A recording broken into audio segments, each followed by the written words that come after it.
I love words. I thank you for hearing my words. I want to tell you something about words that I think is important. I love, as I say, they're my work, they're my play, they're my passion. Words are all we have, really. We have thoughts, but thoughts are fluid, you know.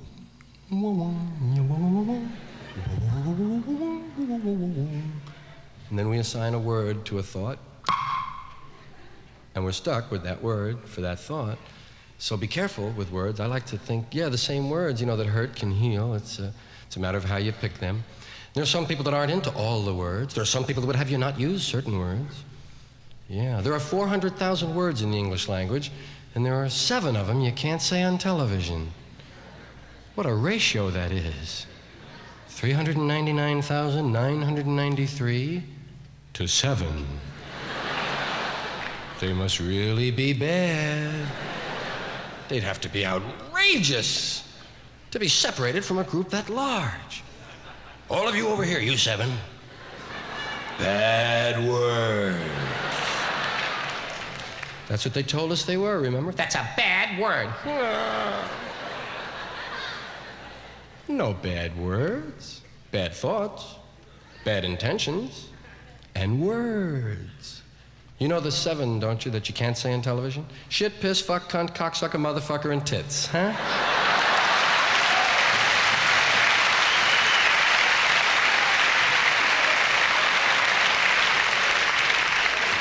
Those are the heavy 7. Those are the ones that'll infect your soul, curve your spine, and keep the country from winning the war. Shit, piss, fuck, cunt, cocksucker, motherfucker, and tits. Wow. And tits doesn't even belong on the list, you know? Man. It's such a friendly sounding word. Sounds like a nickname, right? Hey, tits, come here, man. Hey, tits. Hey, tits, meet toots. Toots, tits, tits, toots, man. Sounds like a snack, doesn't it, huh? Yeah. Yes, I know, it is, right, a snack. But I don't mean your sexist snack. I mean new Nabisco tits. The new cheese tits. And corn tits and pizza tits and sesame tits, onion tits, tater tits. Yeah. Bet you can't eat just one. That's true, I usually switch off. But I mean, that word does not belong on the list. Actually, none of the words belong on the list, but you can understand why some of them are there. I mean, I'm not completely insensitive to people's feelings. You know, I can dig why some of those words got on the list. Like cocksucker and motherfucker, those are heavyweight words, you know. Oh, there's a lot going on there, man. Besides the literal translation and the emotional feeling, I mean, they're just busy words. There's a lot of syllables to contend with. And those K's, those are aggressive sounds. They jump out at you, man. Cocksucker, motherfucker, cocksucker. Oh. It's like an assault on you, you know? So I can dig that. Now, we mentioned shit earlier, of course, and 2 of the other 4-letter Anglo-Saxon words are piss and cunt, which go together, of course, but forget that. Little accidental humor I throw there. Piss and cunt. The reason that piss and cunt are on the list is that a long time ago, certain ladies said, those are the 2 I'm not going to say. I don't mind fucking shit, but P and C are out. P and C are out. Which led to such stupid sentences as, okay, you fuckers, I'm going to tinkle now.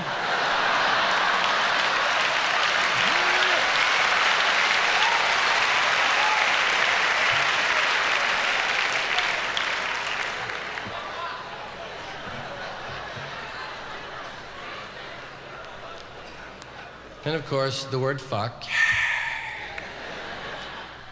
The word fuck, I don't really, well, here's some more accidental humor. I don't really want to get into that now. Because I think it takes too long. but I do mean that. I mean, I think the word fuck is a very important word. It's the beginning of life, and yet it's a word we use to hurt one another quite often. And people much wiser than I have said, I'd rather have my son watch a film with two people making love than two people trying to kill one another. And I, of course, can agree. It's a great sentiment. I wish I knew who said it first, and I agree with that. But I'd like to take it a step further. I'd like to substitute the word fuck for the word kill in all those movie cliches we grew up with, right? Okay, Sheriff, we're gonna fuck you now.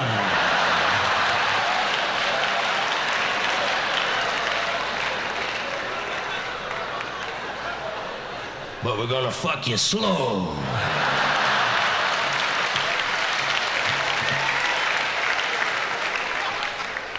So maybe next year I'll have a whole fucking rap on that word, I hope so.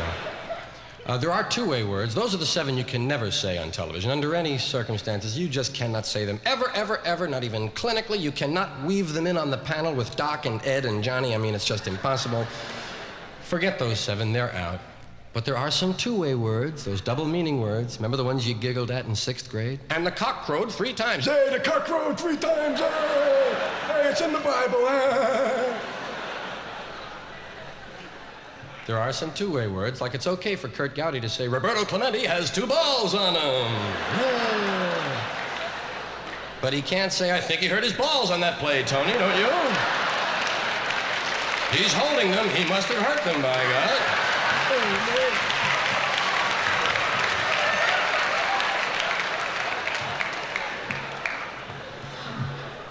And the other two-way word that goes with that one is prick. It's okay if it happens to your finger. Yes, you can prick your finger, but don't finger your prick. No, no.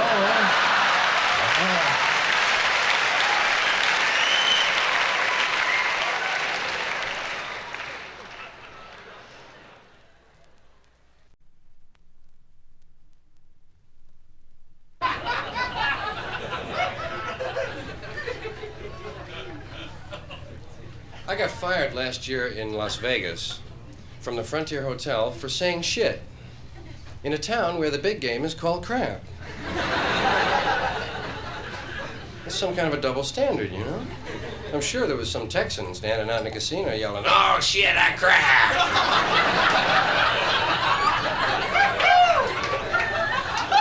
Well, they fly those guys in free, you know? Fired me. Shit. You get as much trouble saying shit as you can smoking it down there. Shit's a nice word. It's a friendly, happy, you know, kind of word. Handy word. Middle class has never really been into shit, you know, as a word. No, not really comfortably, not completely into it, you know, not really relaxed with it. You'll hear it around the kitchen if someone drops a casserole, you know. Oh, shit! Oh, look at the noodles! Oh, shit! Don't say that, Johnny, just hear it. Oh, shit. Sometimes they say shoot. They can't kid me, man. Shoot is shit with 2 O's. No one ever uses the word shit really literally, you know? It's always figurative speech. Hey, get that shit out of here, will you? Just move that shit away. I don't want to hear that shit. I mean, that shit. I don't have to take that shit. I'm not full. You're full of shit. Kind of a shithead or something? Don't need that shit. It's always figurative. You never hear anyone say, look at the shit, Martha. Wow. Little piles of shit in the street. Wow. They don't say that. They have other words for that. Doo-doo, caca, poo-poo. And good old number 2. Could never figure that one out, man. How did they arrive at that? Out all the numbers, 2 gotta mean shit. That was just strange. I had to find ways to break the ice. I mean, I told them a poem. I told them about my hair. I'm aware some stare at my hair. In fact, to be fair, some really despair of my hair. But I don't care, 'cause they're not aware, nor are they debonair. In fact, they're just square. They see hair down to there, say beware, and go off on a tear. I say, no fair. A head that's bare is really nowhere. So be like a bear. Be fair with your hair. Show it you care. Wear it to there, or to there, or to there if you dare. My wife bought some hair at a fair to use as a spare. Did I care? Au contraire. Spare hair is fair. In fact, hair can be rare. Fred Astaire got no hair, nor does a chair, nor a chocolate eclair. And where is the hair on a pear? Nowhere, mon frere. Now that I've shared this affair of the hair, I think I'll repair to my lair and use an air. Do you care?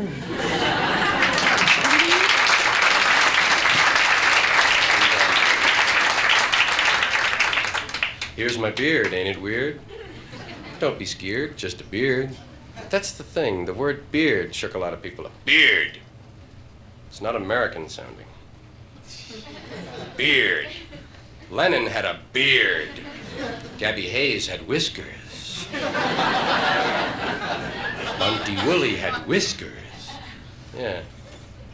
Well, anyway, I mention hair because I've only had extra hair for about a year now, and actually it's the same hair I always had, just used to be on the inside. I'm wearing it in a new location, that's all.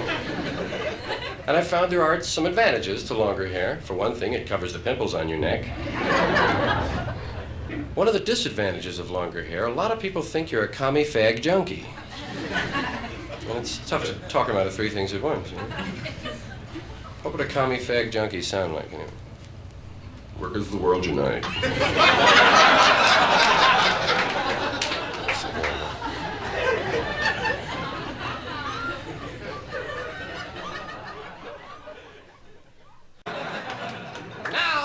Latest in weather, here's Al Sleet, your hippy-dippy weatherman. Hey, hey, possum! Hey, what you call your possum? Al Sleet, hippy-dippy weatherman, brought to you by Parsons Pest Control. Do you have termites, water bugs, and roaches?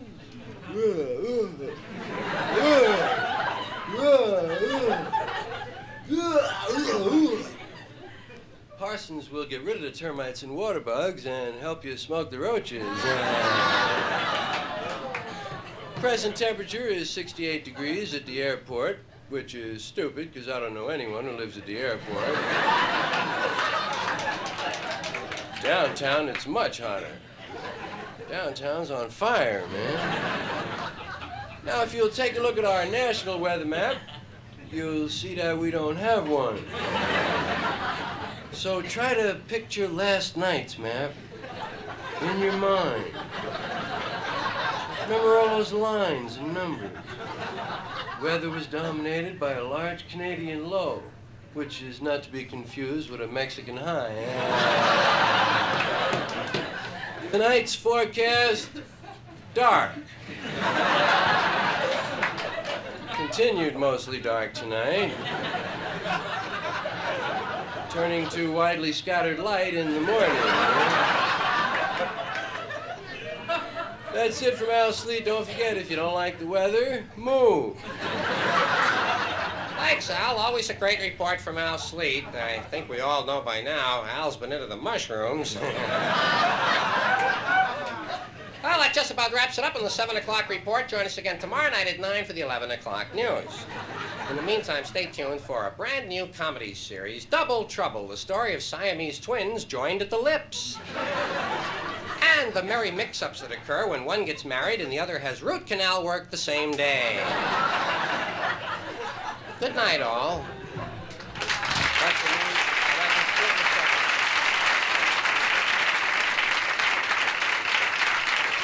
Thank you.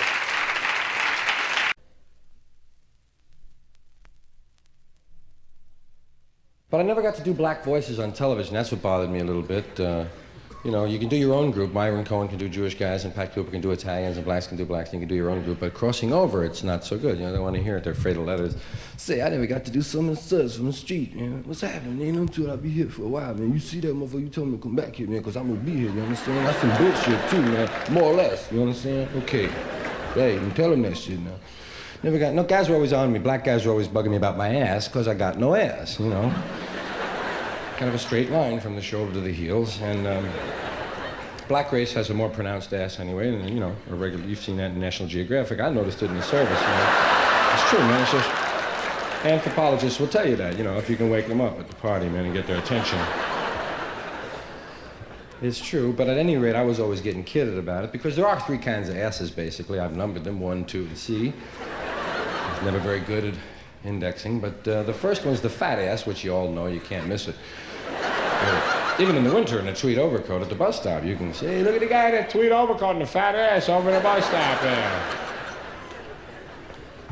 Then there's the regular ass, the everyday normal, garden variety, all-American, run-of-the-mill. You've seen one, you've seen them all ass, just regular ass.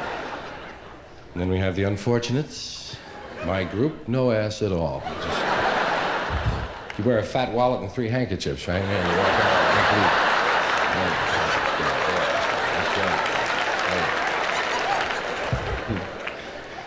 Black guys used to be on me, man. Say, man, where your ass at? My man ain't got no ass, man. Shit, how you hold them pants up, man? Stud got no ass, man. Shit.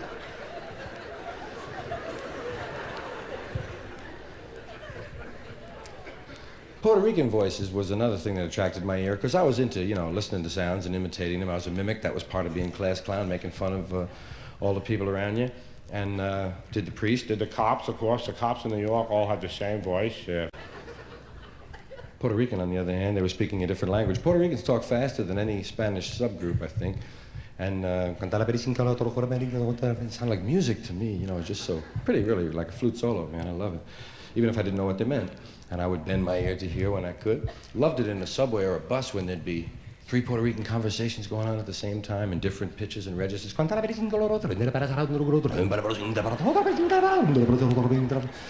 it was the Latin that pulled me. It sounded a little like the Latin, you know, that good old Catholic was in there working. And I was hooked, man. Got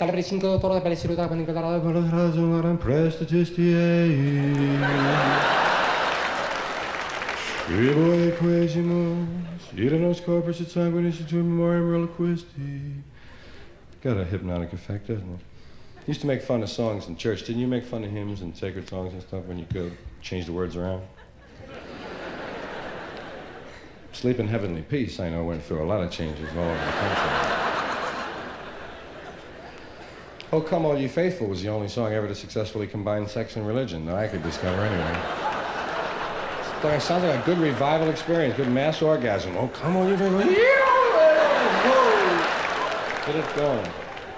Pretty song. They call it a Deste Fidelis to cool you out when you're in puberty.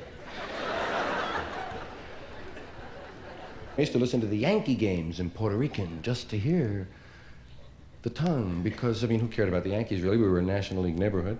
In Puerto Rican, who cared what the game was, right? It sounded so good. And you could follow it because you knew the ball players' names, and they'd give those. And if you can count to 3, you can follow baseball, 1, 2, 3. You got it, man. Dos y dos, that's the count, 2 and 2, and you're home free. And you can follow the emotion of the announcer, right?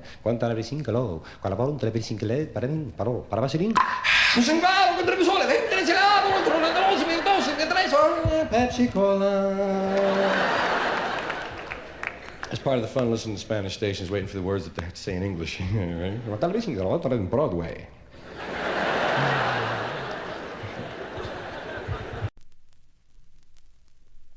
Parents dump a lot of things on you. I just was realizing, remembered some of that too. That'll be cool. I must get into that. Man. Little cliches they lay on you when you're a kid. Of course, there are a lot of words that mean different things and get tricked around on you, but parents always told you, look out, don't break your neck. Get down off there, you'll break your neck. When you get off those stairs, you'll break your neck. You want to break your neck? Get out of here. Breaking your neck was one of the only injuries there was, along with putting someone's eye out. Put that stick, you'll put someone's eye out with that. Are you crazy? He's gonna break his neck, fall, and put someone's eye out with that stick. The only 2 injuries there were. No one ever warned you about a fractured ulna or wrist, little thing. Nobody said, you'll cut, you'll scrape yourself. Never, always broken neck, put someone's eye out, it's a pneumonia. Never caught it. You'll catch a cold, you catch a head cold, catch a rhinitis. No. If you lost something, parents had a cliche, eventually you'd hear it. Well, it just didn't get up and walk away, did it?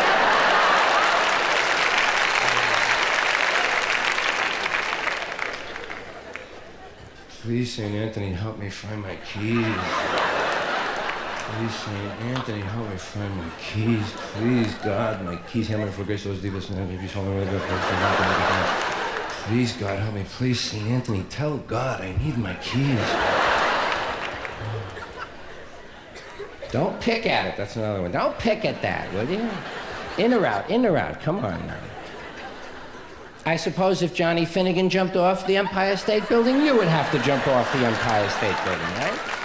Great one.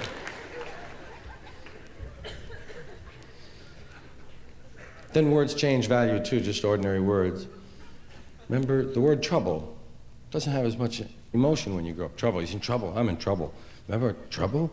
You're in trouble! I'm in trouble, man. Oh, am I in trouble?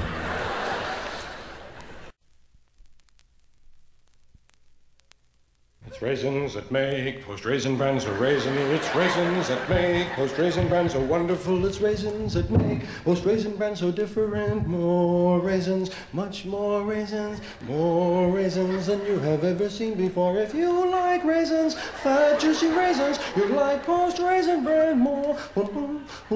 Always wished I was in that commercial, sitting down in the milk with the flakes around me. Wanted to have one of those raisin sweatshirts. Raisin. And a raisin beret. Gone down to the demonstration in my raisin outfit. Another raisin for peace.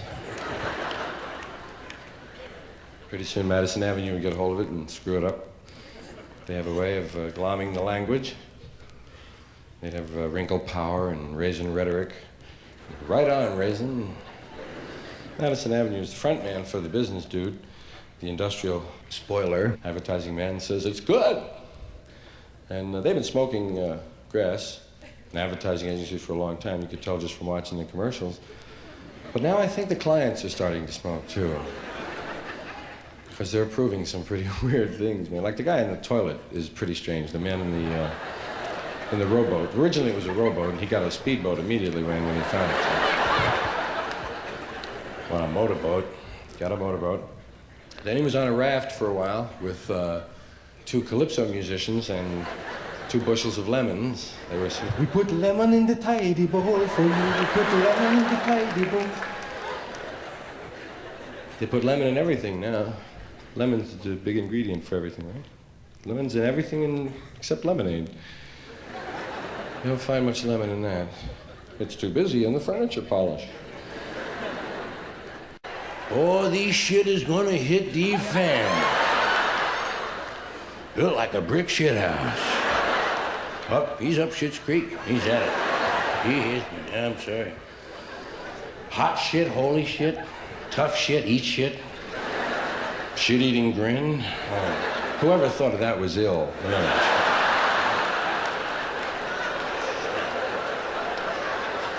He had a shit-eating grin. He had a what?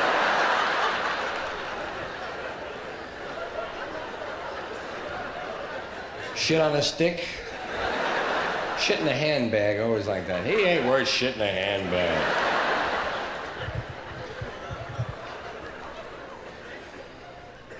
Shitty. He acted real shitty. You know what I mean? I got the money back, but a real shitty attitude. Hey, he had a shit fit. Wow. A shit fit. Whew. Glad I wasn't there.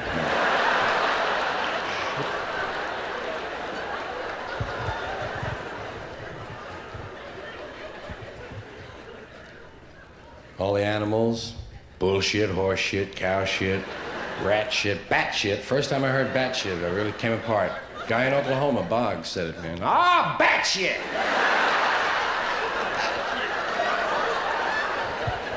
Bear reminded me of that last night. I'd gone past some snake shit and slicker and owl shit. Get your shit together. Should I get off the pot? I got a shitload full of them. I got a shit pot full, right? Shit head, shit heel, shit in your heart, shit for brains, shit face. Hey. Always try to think of how that could have originated. The first guy to say that, you know? Somebody got drunk and fell in some shit, you know? Hey, I'm shit face. Shit face today.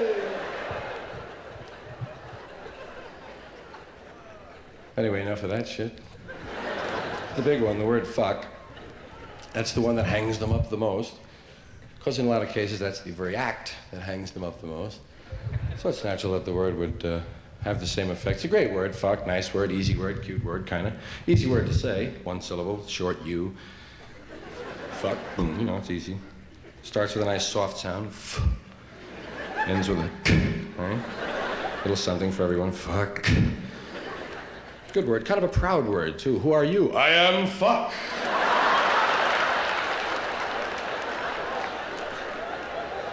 Fuck of the mountain. Tune in again next week to Fuck of the Mountain.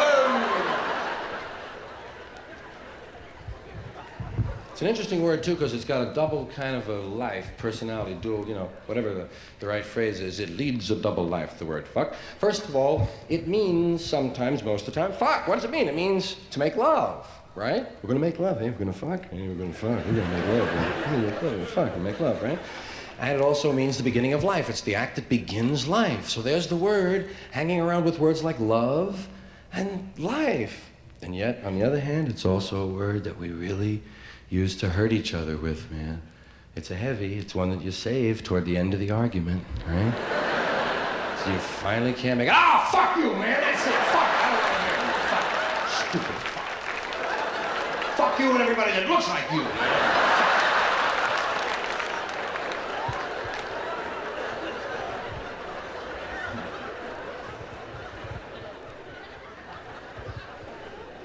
But it'd be nice to change the movies that we already have and substitute the word fuck for the word kill, wherever we could. And some of those movie cliches would change a little bit.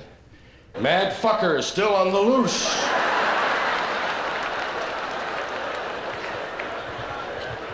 Stop me before I fuck again. Fuck the ump, fuck the ump, fuck the ump, fuck the ump, fuck the ump. Easy on the clutch, Bill, you'll fuck that engine again.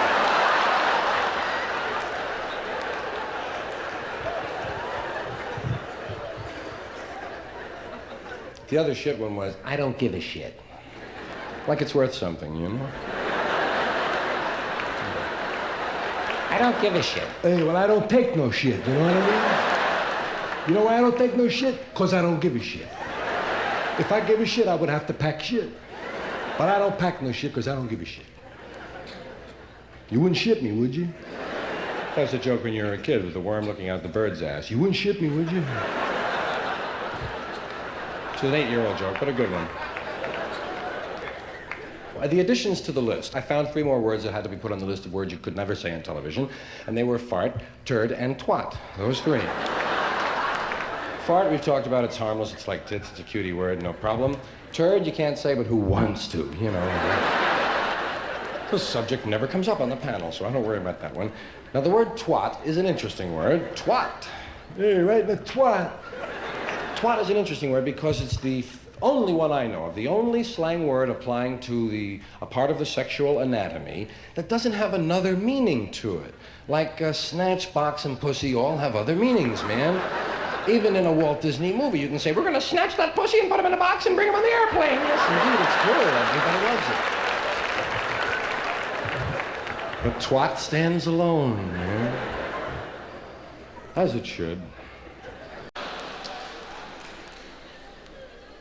One of the problems that marijuana is having in being decriminalized, yeah, no one can remember where they left the petitions.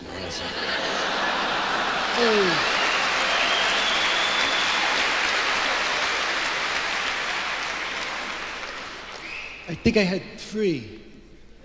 Yeah, I had 3. What are we talking about? Oh, the petitions, right. Yeah. Right.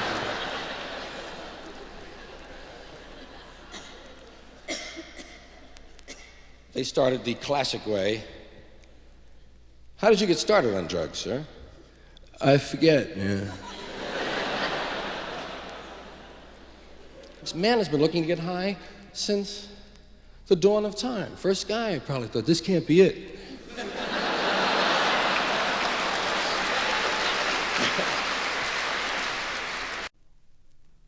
The first time the child hears lyrics are nursery rhymes.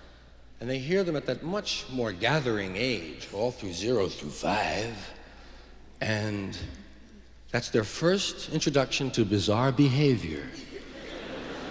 You've thought about your nursery rhymes? Quite a gang we had in there. They were all on obvious various drug experiences. Each of them has his or her fave. I got to thinking of this one night when the word Snow White just passed my mind. I thought, Snow White, right. Try to figure, you know. I didn't know whether it was smack or coke, and I thought, well, can't be smack, too much housework to do with those 7 little devils around. Something to pep you up, something to make you want to wash the garage. A little something for the nose. The 7 dwarves were each on different little trips. Happy was into grass and grass alone. Just a little, occasionally some hash, make a holiday for him. Hey, thanks, man. Hey, down here, man, poke. Happy, that's all he did. Sleepy was into reds.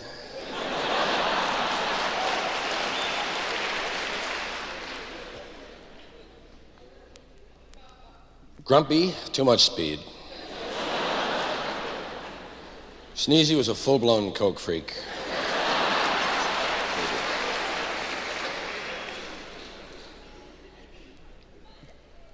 Doc was a connection. Dopey was into everything. Any old orifice will do for Dopey. He's always got his arm out and his leg up. And then, the one we always forget because he was bashful. Bashful didn't use drugs, he was paranoid on his own. Didn't need any help on that ladder. Other people in those nursery rhymes. Old King Cole, figure what they did. Old King Cole was a merry old soul, and a merry old soul was he. He called for his pipe, he called for his bowl. I guess we all know about Old King Cole. He wanted to get high and listen to the fiddlers. Hansel and Gretel discovered the gingerbread house about 45 minutes after they discovered the mushrooms. Hey, I see it too.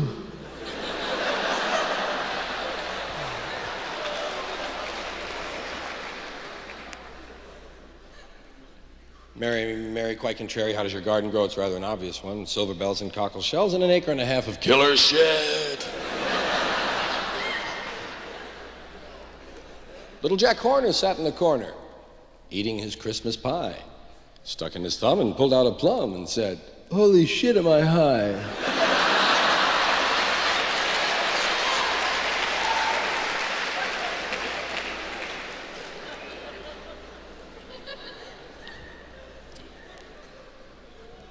Mary had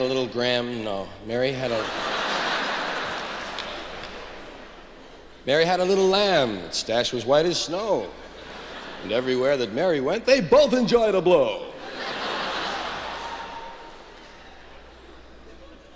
Little Miss Muffet sat on that tuffet eating her curds and whey. Along came a spider and sat down beside her, and they rapped for about an hour and a half.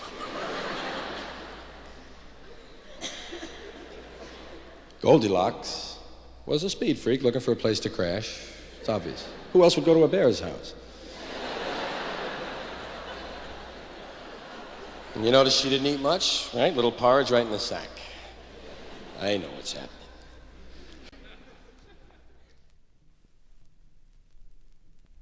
At any rate, what does that mean? At any rate. What about 4.5%? We just throw those phrases away, man. All kinds of words like that. Calm, cool, and collected. Sometimes something hits, you know, and you're calm, you're cool. Collected? I've never been collected. I've been collected from. What else they got like that? This, that, and the other. Not like this and that. But you gotta get the other, it's a set. Words like kit and caboodle. Have you ever tried to buy a kit and caboodle? You can get a kit, but they're all out of caboodles, man. You get you a reconditioned caboodle. I'd give you a caboodle kit. You build your own caboodle. No. That's a kit and caboodle kit. I want a kit and caboodle, my friend. Like odds and ends. If you have 24 odds and ends on the table and 23 of them fall off, what do you got, an odd or an end?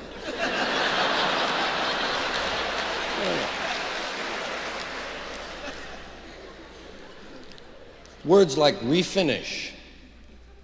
What are you doing? Refinishing the table? Don't you have to restart? You should. Refrigerator, freezer. Too long. It should be called a refrigerator, man. There are words that we just completely leave off. Have a happy. I haven't the slightest. Then there are words that disappear. Not just obsolete words, but recent words. We used to listen to rock and roll. Now we listen to rock. Whatever happened to roll, man? It's the same feeling I get when I'm walking through Sears wondering what they did with Roebuck.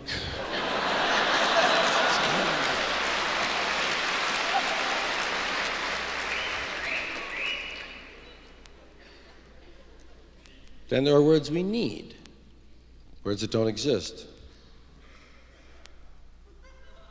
Chalant. We have nonchalant. So the concept of chalance exists. What about chalant? Near-fetched. Something very obvious. Say, that's near-fetched, Bill.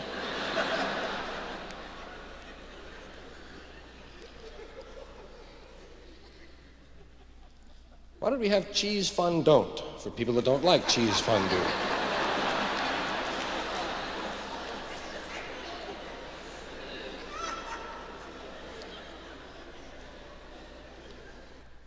There are words that don't exist, as I say, things for which there are no names. Those two little flesh lines on your upper lip that run down from your nose to your lip. Two little lines. What the hell are they?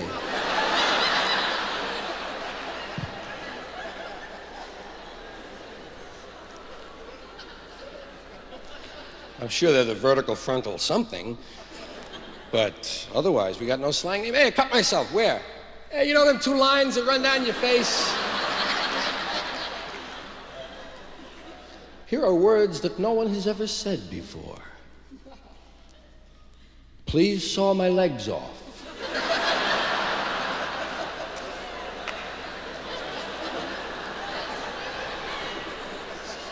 Hand me that piano.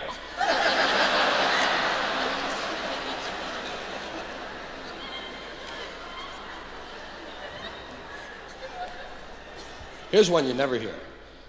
Do what you want to the girl, but leave me alone.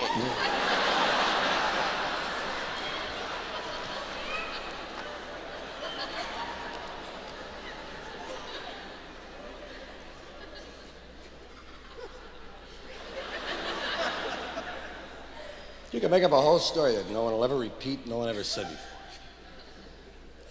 Big bats down to 155. Overcross, up the thing, no. Nose, baseball, hieroglyphic, hopscotch, pouch. Inevitably 248484848. I with a 222. 345.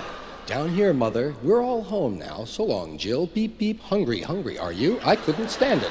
Not in my house. Up yours too, Don. He's back in a moment. We'll all try. 50-50? Okay, but not me. Good. Oh, yeah. Some words are like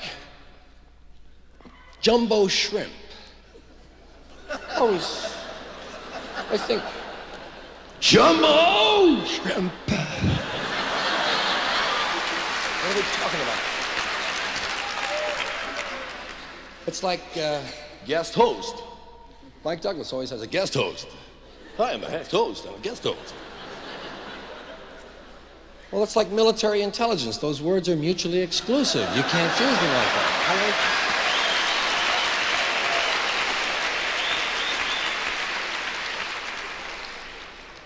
It's like semi-boneless ham. I've seen it advertised. Semi-boneless ham. Now, semi-bone, hold on here. Does it have a bone? It has a bone. And it's a bone. Ain't no semi-bone. Bone is like a crumb. You don't think much of a crumb, but think about it. You break a crumb in half, you don't have 2 half a crumbs. You got 2 crumbs, man. There's something in everything for you, I guarantee you. Something, in fact, that you'll probably have an interest in. How words can fool you? I mean, we really know. We know. You can hardly ever say to any group of people anywhere and be teaching them anything that words have such varied roles, you know, and have such varied meanings. That you just all kind of go, words. And we all agree that we'll think about those aspects of them. Here's a statement of an anti-pornography dude, kind of an anti-smut man. And words, what you select tell a lot about you. Our thrust is to prick holes in the stiff front erected by the smut dealers. We must keep mounting an offensive to penetrate any crack in his defenses, so we can lay to rest his dominant position. We want him hung and we want fast action. Let's get on him. Let's ram through a stiff bail law so it'll be hard for him to get it up.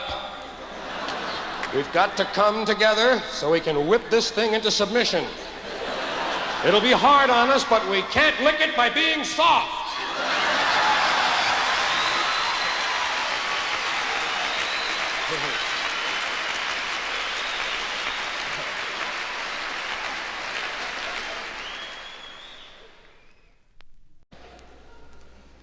New York City, a consumer group measured all the hot dogs and what they had in them. And there are allowable levels of what's called filth by the, yes. Food and Drug Administration has filth limits. And it's all part of our ever-increasingly interesting value system. But the filth thing is very small, and they're measured in bug parts, roach droppings, rodent hairs, okay? So they study all of these hot dogs, 16 brands in New York, and they get your 50% water, 99% fat. I mean, you get a lot of large things. And then some stuff that looks like meat that a guy threw in while he was thinking of meat. Or looking at a picture of some meat. And then you got your filth, what you call your filth. And every one of the 16 brands had some traces of rodent hairs, roach droppings, bug parts. Which I think someday this means that eventually we will advertise hot dogs like cigarettes. Low tar, low nicotine. Yes, we have less roach droppings than the other leading brands. This is fun. See, the whole God thing got out of hand. We take something, we humans, huh? When are we gonna have a meeting? When are we humans gonna have a meeting? We got out of hand again. We took the God thing and ran off the goddamn end of the earth with it. We got this God notion. It's a good notion. It's probably a right notion. I can't talk about the use of a specific word you use for that notion, but generally speaking, we have been rather self-centered about our attitudes with God. In fact, we created him in our own image and likeness. Every picture I ever see, every statue is a humanoid. Exception of the Holy Ghost, of course. He's out on weeknights, making home calls, but the other guys were humans. I can tell. Yes, very self-centered about the whole thing. In fact, when we put a statue of Jesus on our dashboard, instead of having him watch for traffic, which he should be doing, we got him watching us drive. Watch this, Jesus, left turn.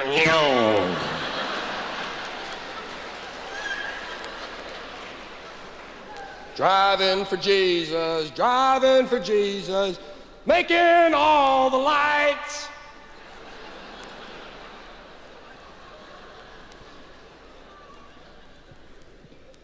God was a cool guy. That's what we forget. That's all we ever wanted to be, most of us. We might have said it different ways, but at the end of your prayers, you say, please, God, let me be a cool guy. And God is a cool guy.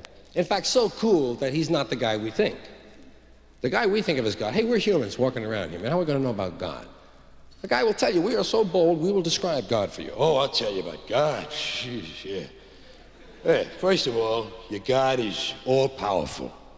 He can do anything he wants. You know, he can throw a boat right over a hedge.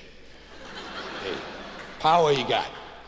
Second of all, he knows everything. He knows what you think, he knows what you thought, he knows what you think you thought, what you think you're gonna think. He knows if you thought you're gonna think of that.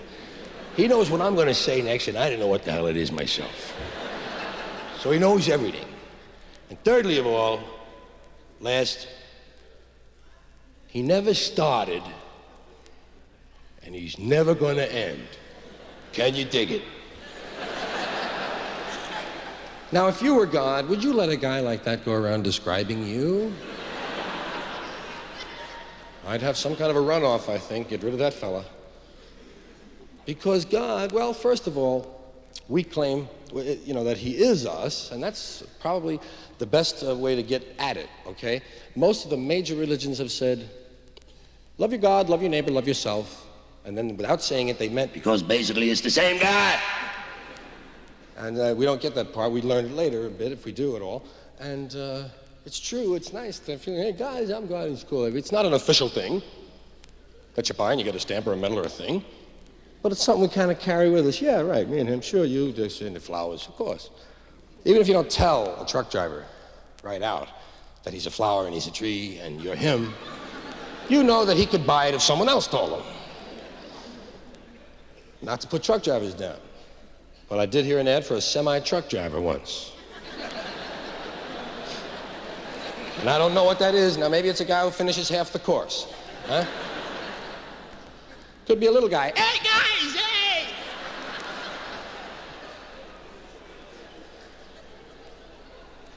So if God is you and me, and we're God, he's not perfect, because we're pretty far from it. And how can he be perfect? He's not. It shows in his work. Yes? All right. Take a look at a mountain range. Every mountain different. Different height, different shape. Leaves are all different. He can't get two fingerprints the same. Yeah? It's not 1 billion years to work on that. You can't even give one person two thumbs the same. And everything he makes dies. So he needs a lot of help. He's only third in command. The guy that we think is God, third in command. He's the Western marketing manager. That's all. The real God is too busy. Are you kidding? He's throwing gas balls around the firmament. He's got to worry about Earth, man. What is it, a planet? Oh, Earth, right? I'll bet you it's Sunday. That's the day. My one day off, man. They all crowd into church. Day off my ass. Yeah.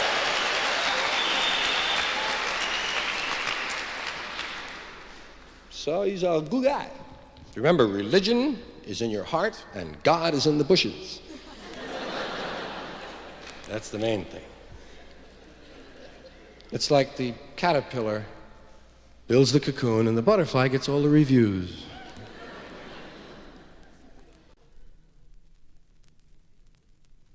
Gay lib. Now, interestingly, here is an attempt by a put down and kind of like persecuted minority to insist on their place rightfully and their treatment rightfully without it having anything to do with ethnic or religion or anything. It's really an exciting separate part of liberation. Now, I have always wondered, well, no, we've all thought about homosexual, heterosexual. We've always wondered, first of all, sometimes we, if we're younger, we react to that in a way that we've been schooled. Then you kind of get your chops and you get things okay and you understand, and it's all right to be able to talk about that. And, oh, well, I was young, I was a kid and everything else, go, man. You know. Then, well, here's what I mean. The word homosexual, many people who are not in a position to have to decide this, they wonder about, is homosexuality, is it normal, is it natural? I ask you, is it normal and natural, is it unnatural and abnormal?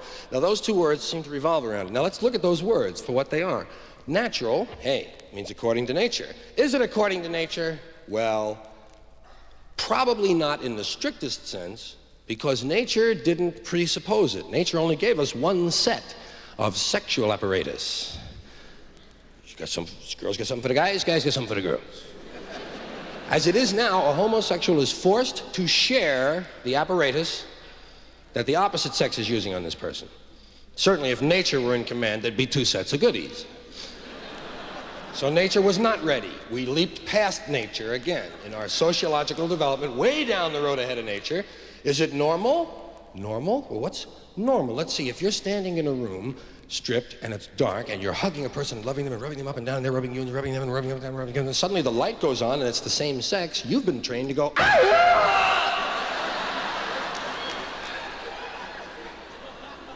but it felt okay. So maybe it was normal without being natural. Yeah, we were going to talk about kids, you know. Getting into being a kid. Because they got extra things going against them. Besides being too young, kids have the extra disadvantage of being too small. You're too small. Too little. It's true, you are kind of teeny. They start you out small, don't they? Look at this, Dan. We've got a kid. Say, looks like the one we had. What you gonna do with him? Gonna raise him. But don't plant him too deep. You're stuck down there and the whole world's up here. Must have some effect, huh? Everything is a stiff neck and a crotch view.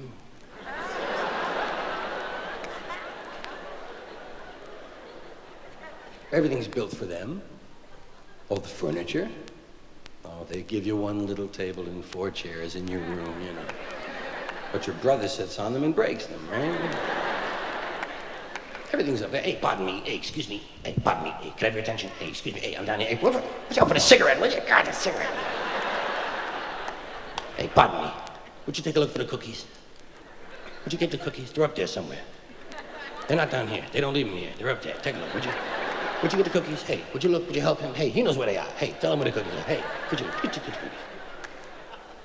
The only thing you're really familiar with is the nap of the rug, you know. And because you're so small, they pick you up and throw you in the air.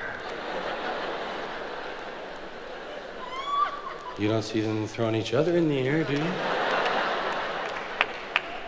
Just you, because you're teeny. Your uncle comes over on Thanksgiving. Oh, look at him. Ain't he little? I'm gonna throw him up in the air. Here we go. Okay, all right, okay.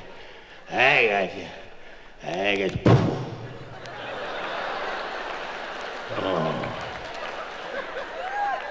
Oh, Margaret, I'm sorry. I lost him in the sun.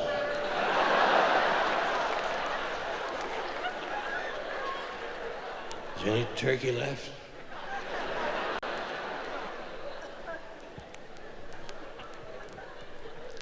The kids had rules to live up to, but most of the rules were tough.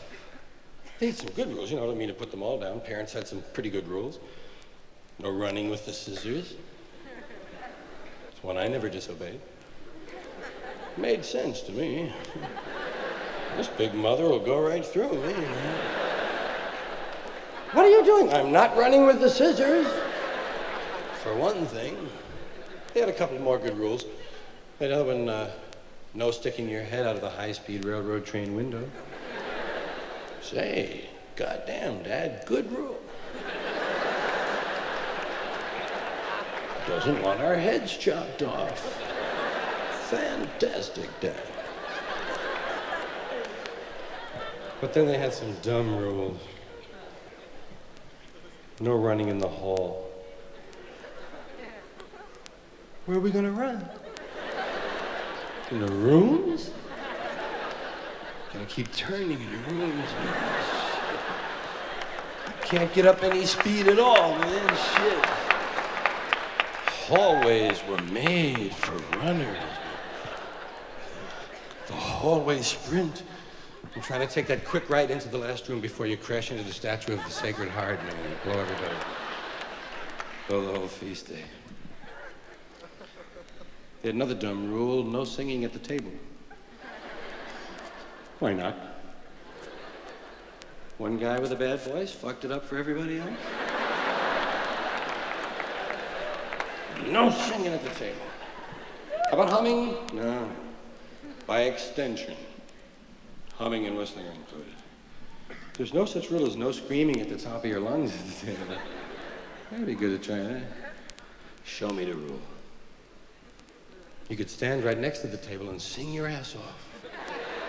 Just don't sit down, man, that's it. I'm standing near the table, during dinner and I'm singing, and it isn't even covered by your rule. Sit down, you. That was your middle name, you. Come here, you.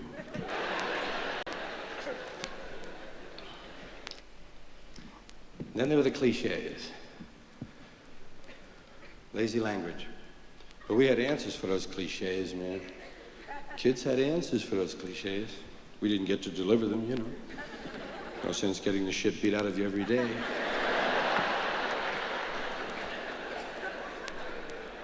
But we had answers. The most popular and used child's answer that went on, I think, without the parent hearing it, was, yeah, yeah, yeah, yeah, yeah, yeah, yeah, yeah, yeah, yeah, yeah, yeah, yeah, yeah, yeah, yeah, yeah. No, I didn't say anything. No, thinking out loud, I guess. Hey, you want to really make a friend of your parents? Contradict them in front of their friends. Oh, they love that. Wrong, Ma! Don't you ever contradict me in front of my friends. It didn't matter what they said, we had an answer. Don't you understand English? Not fully, no.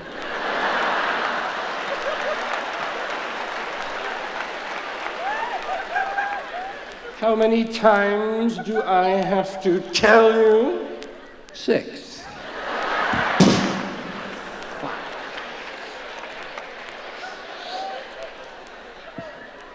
Thought you were looking for information, Ma. Don't talk back to me. Huh? Don't talk back. You're teaching me a language, aren't you? You're telling me no more practices. I'll wash your mouth out with soap. I'll blow bubbles out my ass.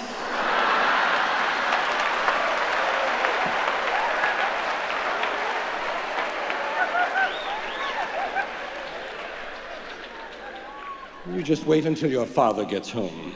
Hey, hot shit, that motherfucker never comes home. Thanks, Ma. I'll see you later. I'll be back for a week.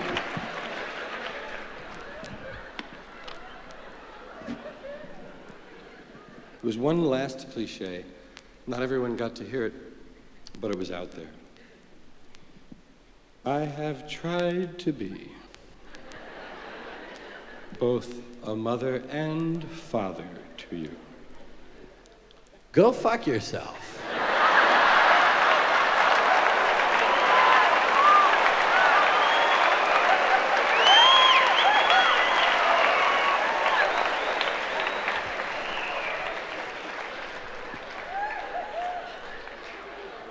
That's the thanks I get.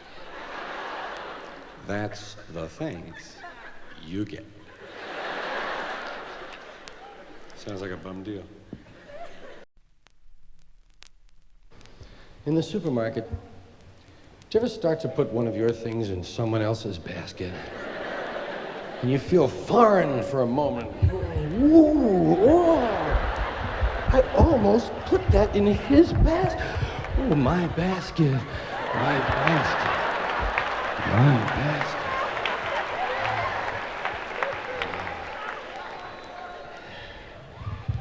The cupcakes and the macaroni, that's mine.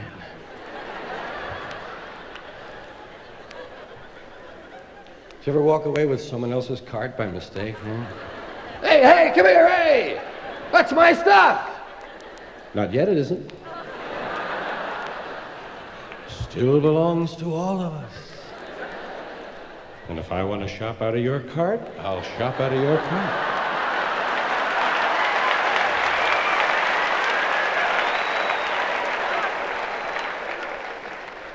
Got any scallions? Did you ever look in someone else's cart and say, ooh, goddamn, look what they eat, ugh!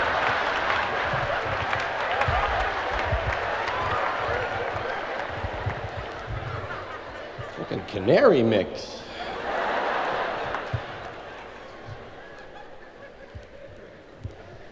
Here's a fun thing you can do with carts. Get your cart really full. Have a mound of groceries. Fill up the bottom part, too. You know what to put in there. Large box of Tide, some Purina, charcoal briquettes. And go up to the checkout line and look for a guy with one item. And ask him if you can get ahead of him. Pardon me.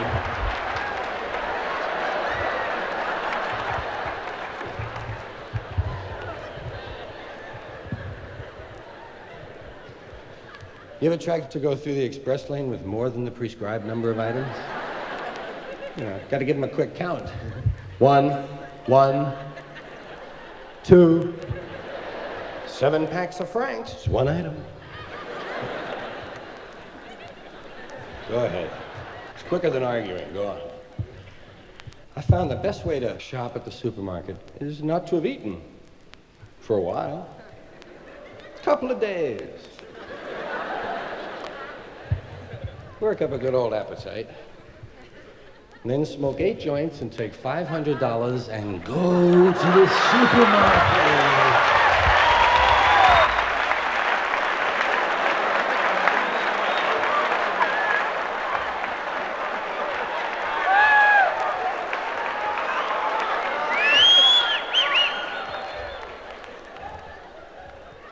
You buy everything. Canned cans. Just what I need.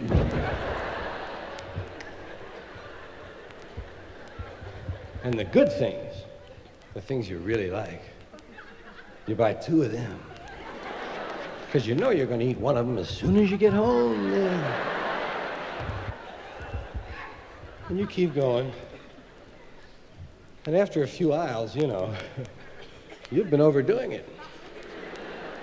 You've got a motorcade of carts. Got road guards, reflector raincoats, everything, man. Let them in.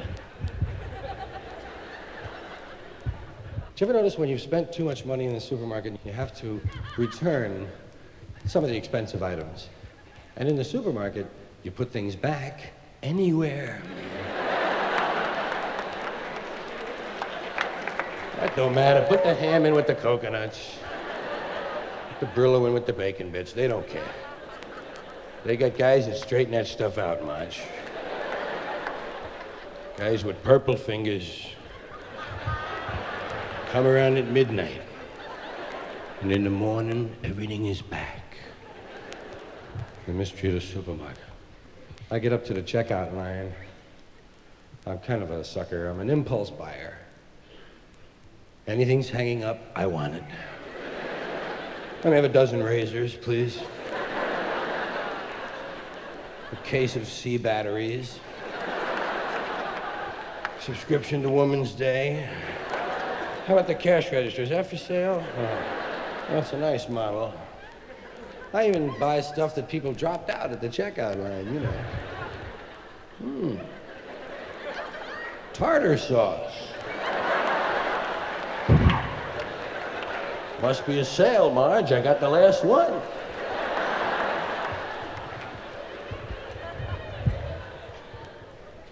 Did you ever go to the supermarket in a head neighborhood?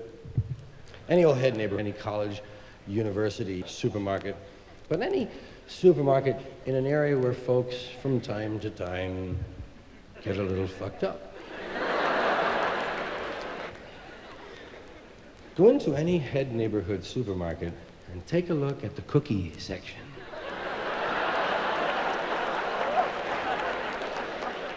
Looks like a war zone. Half the packages are open.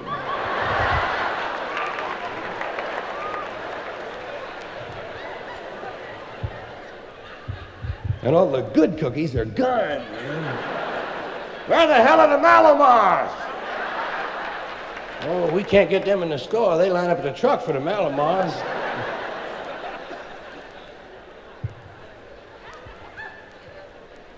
There's always lots of shitty cookies. Local cookies. Jim's cookies. 62 varieties. Man, if you can't make cookies in 62 tries, leave me out of it.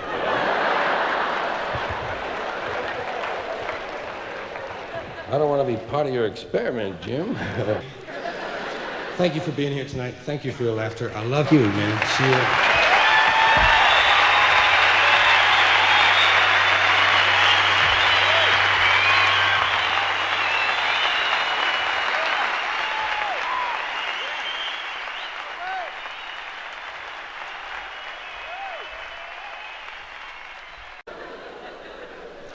A physician in Florida claims that he is treating a 107-year-old woman who is pregnant. He claims that because of her advanced age, he will have a grown-up.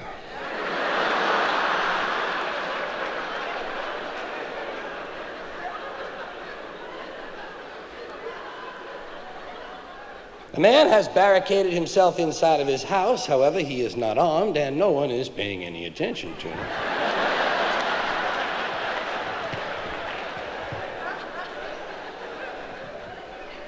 A Milwaukee man has been arrested for attempting to use food stamps to mail a watermelon.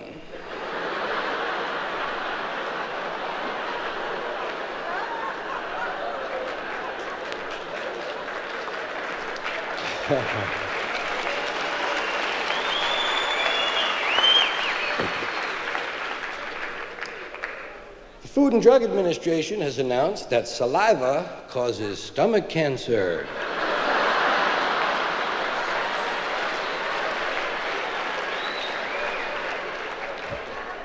However, only when swallowed in small amounts over a long period of time. Here are the results of the latest Gallup poll. It seems that 48% of the people were not home. 32% of the people made believe they weren't home. And 20% of the people have no front door.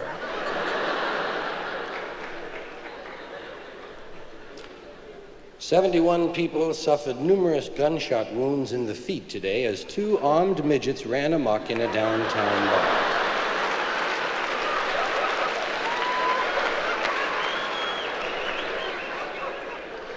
Patrons of the tavern claim that the two entered riding horseback, and the trouble started when the one on the bottom began to get drunk. In addition to the foot wounds, extensive damage to the baseboards and electrical outlets was also reported. Out at the lake in City Park today, police arrested a one-armed man who was bothering the other boaters by continuously rowing in a circle.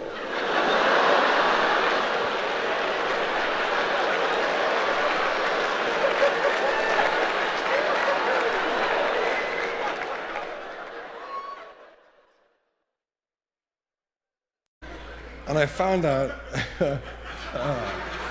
found out by asking people, when you take a piss, do you go like this? Right?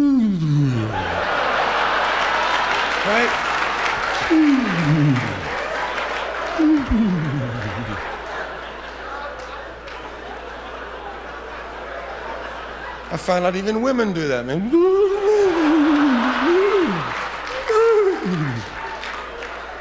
a different position.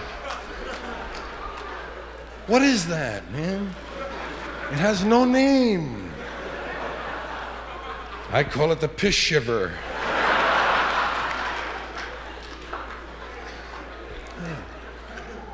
It's nature's way of shaking off.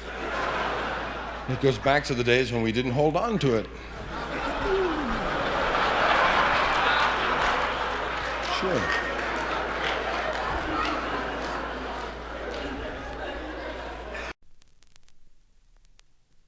Baseball and football. Baseball is pastoral. Football is technological. Baseball is played in a park. Football is played in a stadium. Baseball has no time limit. We don't know when it's going to end. Football is rigidly timed, and it will end if we have to even go to sudden death. Baseball has the bunt. Football has the punt. Baseball's object is to go home. I'm going home. In football, we are down in enemy territory, reaching for the end zone. In football, we have the block, the clip, the kick, the blitz, the bomb, the offense, the defense. In baseball, we have the sacrifice.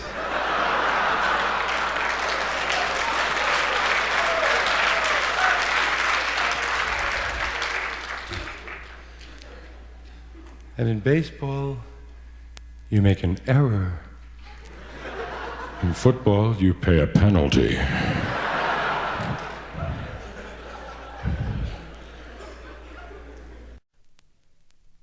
Flesh-colored Band-Aid. That's another thing we left the blacks out of, man. Didn't consult them at all. Flesh-colored. We didn't even consult with the whites on that one. You ever noticed them Band-Aids? I don't know anybody that color. It's kind of a off coffee. I don't know nobody like that. And I've never seen anybody with their pores laid out in grids that way, man. Fucking science fiction. But some businessman had to pick that color out. He had to approve it. Some man who was assigned a pad, a pencil, a place to write, had to okay the art department. Art department brought up all the shit. Let me see. 55, 51, I don't know. 51, 53. That'll be flesh. 53. Wow. Didn't even bother me. Flesh-colored crayons pissed me off. I was a war baby. 1937. I made me 8 years of age when it was over. And flesh-colored crayons didn't come in for a long time, man. Flesh-colored crayons came in when I was 19. And I had been out of coloring for over a year by then. I had gone through rubbing orange and red together. Another color that bothers me is blue. Why is there no blue food? There's no blue food, man. Blueberries are purple. A lot of things blue on the vine, a little bit blue on the vine, bullshit, purple. There's no blue food, man. Someone has the blue food. We want the blue food. Blue food probably bestows immortality. Where's the blue food? Occasionally you get some badass jello in a cafeteria that looks blue, that's all, man. That's all. There's a moment coming. It's not here yet. It's still in the future. It's on the way. Hold on. Here it is. Oh, shit, it's gone, man. We blew another one.